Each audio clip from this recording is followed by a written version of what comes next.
This week I am in Bali in Indonesia, and my aim is to try and find out more about local Indonesian food. What are the must-try national dishes and where are the places in Bali to try them? Now, I need to get changed out of these clothes into more weather-appropriate attire and start eating.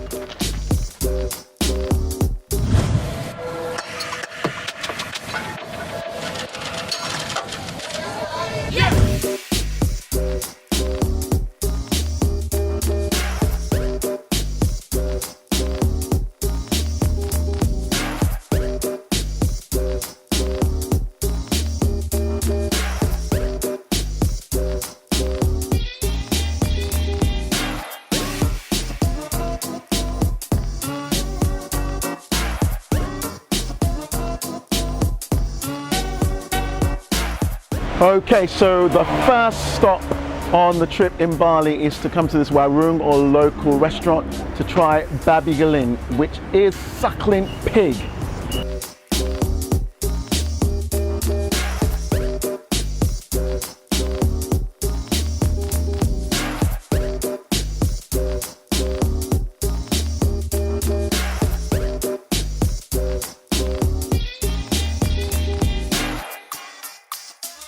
So we finally made it to a place to have Babi guling, suckling pig. A stick of satay, I guess some fried fish right here. And I'm not sure what this is, but it's something that apparently is going to be very spicy. But I'll actually be starting with some of this soup. Tastes like it's pork broth with a little bit of a kick of spice. I thought that was potato, but actually it's quite soft. It tastes like maybe turnip or something else. And then we've got a piece of pork. Great start. Okay, so next I'm going to try some of the Balinese satay, or Indonesian style satay.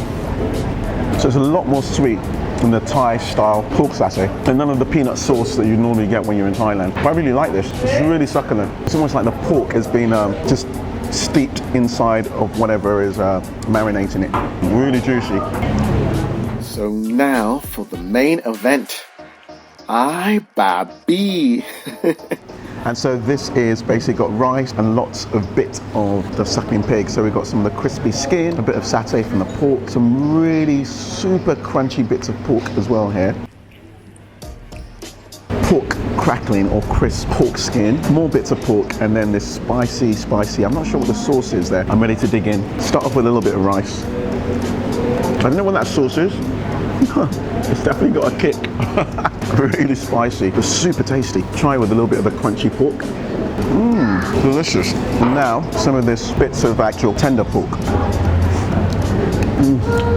What I'm loving about this dish is just how they managed to combine so many different textures from the one thing, which is just the pork, right? So you've got all the crunch from the skin, really super deep fried crunchy actual pork meat, as well as tender pieces as well.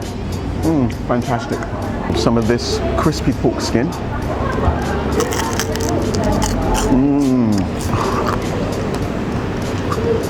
Oh my goodness, pork skin, that was incredible. It's so rich, but then super crunchy outside. Wow, yes, oh wow, yeah. Actually, that's my favorite thing so far. Now we got here some of the white meat of the pork. It's really mouth-watering, it's amazing. I'm in love right now. Absolutely delicious. This is fantastic.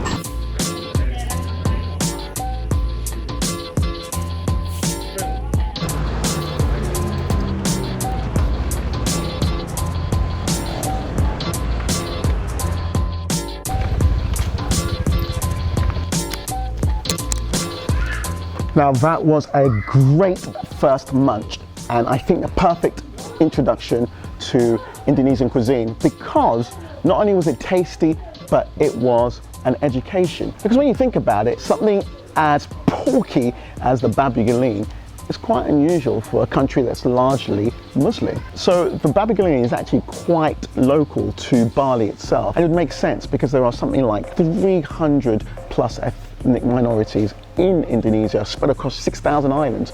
So of course it makes sense that there's a lot of variation in the cuisine, which again makes me think, great reminder, because often when I'm talking about Nigerian cuisine, I'm largely talking about Yoruba cuisine, which is what I've got the most knowledge of. But even within Nigeria, there is a great variety in the dishes. And interestingly, pork also would not be that common across Nigeria. The second thing that was really interesting about that meal was the satay, because I didn't realize actually the satay originated in Indonesia. I always thought it was from Thailand, but actually it came from Indonesia and went up through other parts of Asia. Now, if the rest of my meals on this trip are anything like that first meal, I'm gonna leave Bali a very happy man.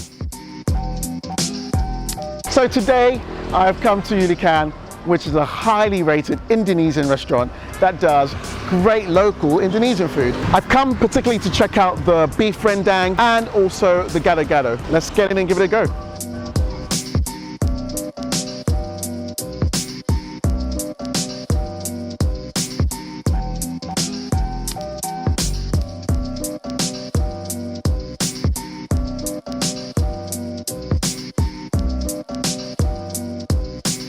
Okay, so I'm going to be starting off with the gado-gado, which is the salad with a peanut sauce and egg, some lime juice on this. So in the gado-gado we've got some egg, bits of tempeh in there, mixed greens, sprouts, and this has got then the peanut sauce all over it. Looks quite delicious. So let's get in there and try some of the gado-gado. Potato. So far, so delicious. One of the things I have to say I'm loving about the Indonesian food I'm having so far is just all the different textures that are in one meal. Crunch, soft, crisp.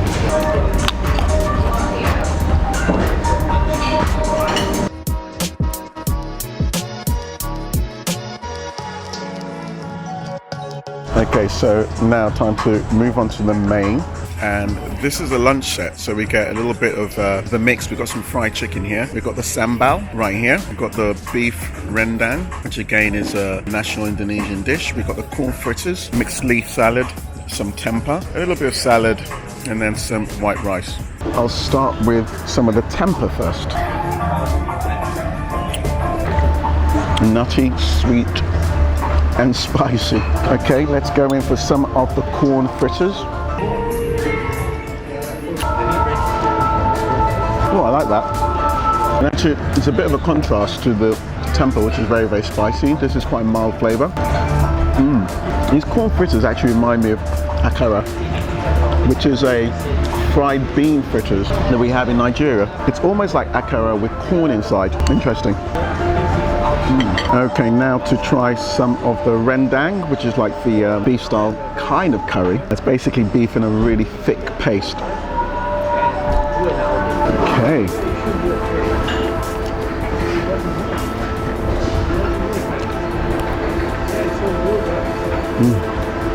That's really, really good. The meat is very tender.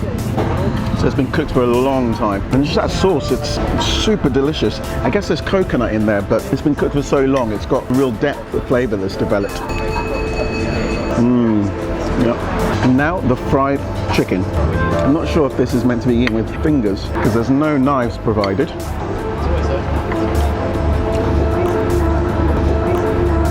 Wow. Both the chicken and the beef look to be covered in some kind of red type sauce paste, and both certainly seem to have some chili in it, but flavors are very, very different. I guess because the beef has got coconut on it and it's been cooked for a much longer time. This chicken is great. Okay, I'm gonna get on with eating and switch off the camera.